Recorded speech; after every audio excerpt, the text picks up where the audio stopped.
şular so'rashyapti, takrorlaymiz deb aytamiz.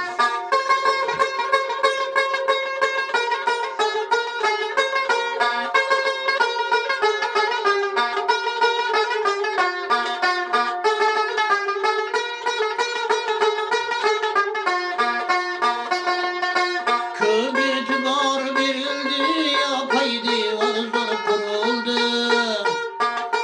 Köp e'tibor berildi, paydi vazlar kuruldu. Dehqonobod tog'idan kali zavod kuruldu. Dehqonobod tog'idan kali zavod kuruldu.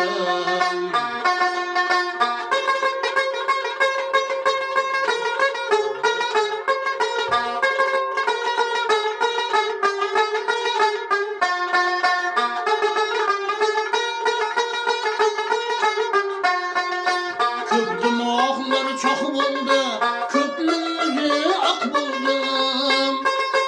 Köp dimoqlar choq bo'ldi, ko'pning yuzi oq bo'ldi. Kali zavod qurilib, bu orada ko'p bo'ldi. Kali zavod qurilib, bu orada ko'p bo'ldi. Kuruldu ya kuruldu, kali zavod kuruldu.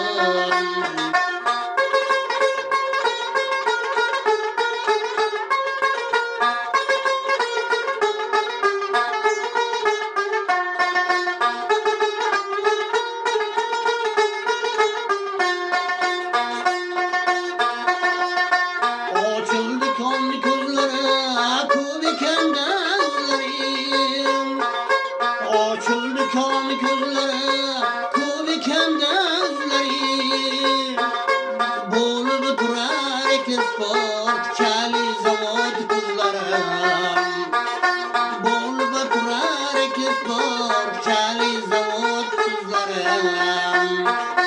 Dehqonobod tog'idan kali zavod qurildi.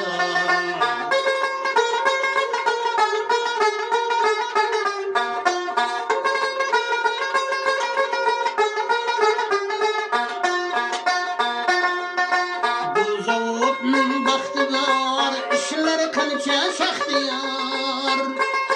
Bu zavodning baxti bor, ishlari qancha shaxtiyar.